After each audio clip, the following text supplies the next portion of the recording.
In this world, every child must have wondered, are parents my biological parents? Did my parents pick me up from somewhere? Yeah, I know. What a very childish mindset.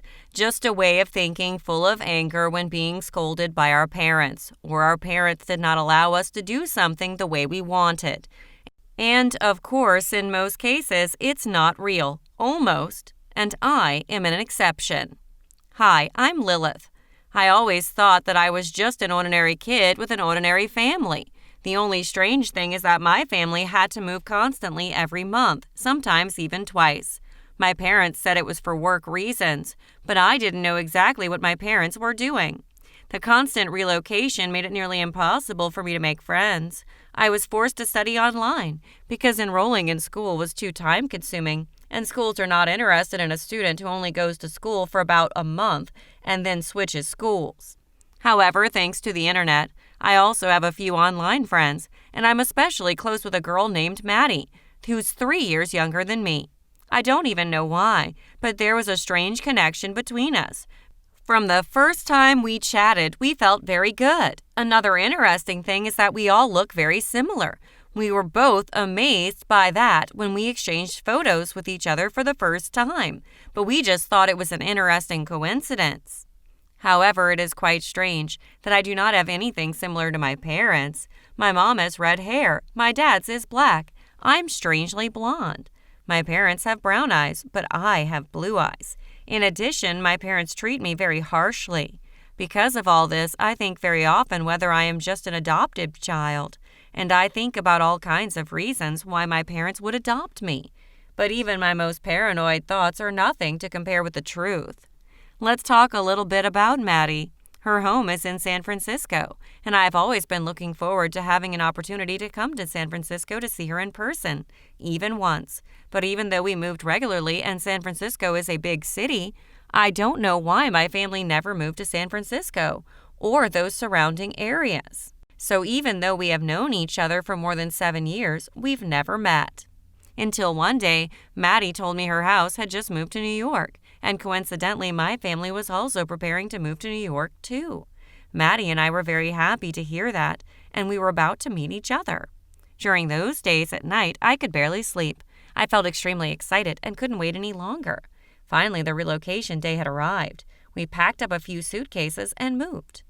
As soon as I moved to New York and finished cleaning, I hurriedly hid in my room and waited for my parents to go to work. I don't know why, but I have a hunch that if I tell my parents about this, they won't let me go out. I try to wait patiently. Nearly 3 hours later, my parents went out, and I immediately changed and then rushed out of the house. I called Maddie, and she was already waiting at a nearby coffee shop. Maddie sent me the address, and I took a taxi to get there. When I met her face to face, I felt a very close connection. We really do look alike. We even felt like we're looking into the mirror. Our conversation wasn't awkward at all, even though we'd only been chatting online before. "We really fit together," Maddie said happily. "Yes, it feels like we are two sisters," I said, and we looked at each other and smiled. In our eyes was 100% agreement. We talked until we forgot the time, and when my phone rang, I found out it was almost 6 o'clock. I took the phone. The caller was my dad. What are you doing?" Dad's voice is filled with anger. "I went to explore the city for a bit." "Since when have you been interested in exploring the city? This is not our first time coming to New York." New York is a big city and I just—" "Whatever," my father interrupted me. "If so, then have dinner outside." My dad hung up. Maddie looked at me awkwardly. "Sorry you were scolded because of me." "No problem. Do you know a good place for dinner around here? My dad said I could have dinner outside." "Oh, what do you think about the proposal to come to my house for dinner?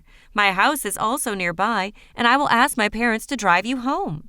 I was hesitant, and I didn't know what to say, but Maddie continued. "Don't be shy. My parents are always very hospitable. Besides, I've told them about you. They also really want to see you." Although I was still shy, but because Maddie was so enthusiastic, I had to follow her to her house for dinner. Anyway, I didn't know where else to eat. We went home, and Maddie's mother, Donna, was the one who opened the door. She greeted us with a friendly smile, but when she saw me, Donna froze a little. She looked at me in surprise for a long time before she spoke. "Sorry, I suddenly thought of something. You two come in." Me, Maddie, and her parents sat on the dining table together. The atmosphere was warm, and that was the first time I felt it was a family dinner, even though I had dinner with my parents. The feeling was really hard to describe, and like Maddie, the moment I saw her parents, I felt an attachment. Maybe it was because they also had shiny blonde hair and blue eyes just like me. We ate happily together. Donna cared very much for me and asked me a lot of things, kept picking the food to me up and gazed at me. Then I didn't know how, but I joked about how I don't look like my parents at all, and I always thought that I was just a foster child. Really? Donna asked, not quite surprised, but seemingly happy. Yes, I replied. I know it sounds stupid, but… When were you born? Donna asked suddenly. She gasped, her face full of expectation. I'm 17 years old this year. Oh my God! Donna covered her mouth with her hand, her eyes filled with tears. I think you might be my kidnapped daughter from 16 years ago.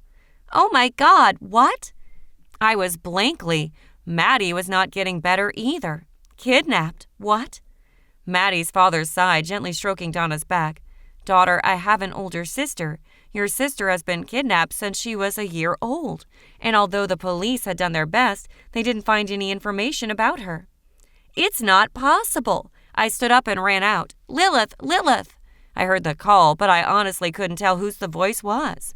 I ran outside and hurriedly took a taxi cab back home. Sitting in the taxi, my body was still shaking. I went home, looking at the unfamiliar apartment with cold, dark lights, finally unable to hold back tears. I got under the blanket, crying all night, ignoring my cell phone ringing repeatedly. The next morning, I turned on my phone and saw Minnie missed Maddie's calls. I called her to apologize, but when I called back, the first thing Maddie told me was, "Could you please try a DNA test? Last night, me and my parents talked a lot. My mother believes you are her daughter. She said that she has felt it since she saw you the first time. Even if the result is incorrect, at least she has a sure answer." I agreed. I couldn't deny that I also felt a special connection to them, too. That morning, Maddie and Maddie's parents drove to me. We had a silent trip to the hospital, but Donna kept looking at me and there were tears rolling down nonstop. Donna and I did DNA test and waited for the results. Donna sat next to me, gently taking my hand, and I felt very peaceful. The doctor came out with the result sheet. Donna quickly got up and took it and opened it to see. As soon as she finished reading, she immediately burst into tears and hugged me. My daughter, I finally found you. I hugged her. I didn't know why. I couldn't stop crying too. After certain results were obtained, Maddie's father, who was also my biological father, immediately called the police. They took me home. We confided a lot, and that evening, the police called again to say that they had arrested 2 people I had been calling my parents for 17 years. I am very worried. Even though they treated me very coldly, they are still the one who raised me for 17 years. I hope they are okay. Donna seemed to understand my anxiety. Mom said my dad took me to the police station to see them, but when we got there, we received another shocking news. The 2 people who have raised me for 17 years are the ones who kidnapped me. They confessed the truth. I was shaking, unsteadily standing when I heard the news. My biological parents quickly handled the legal proceedings to get me back, and I was moved in with them in that big warm house. But I still don't stop worrying about my parents. 2 people raised me and I lived with them for 17 years. I don't know why they kidnapped me, but they also raised me for 17 years, and they never treated me badly either. At first, my biological parents were very angry and wanted to put them in jail. But I tried to convince them, and in the end, they decided to withdraw the lawsuit and release my parents, but on the condition that they would never come find me again. However, I still went to see them one last time when they were released from the police station. I looked at them from a distance, and the 2 of them looked at me as well. I really wanted to give them one last hug, but we have never hugged each other for many years. The distance between us is too great despite living together. I felt very shy. They saw me, looked at my biological parents behind me, then just nodded their heads and walked away. And since that day, I never really saw them again. Thank you for listening to my story. Until now, after I finished talking about it, I still felt that I had not been able to adapt to such a big, sudden change. But my biological parents treat me very well, and I feel very happy that I am finally where I could feel I belong. That is the most important thing.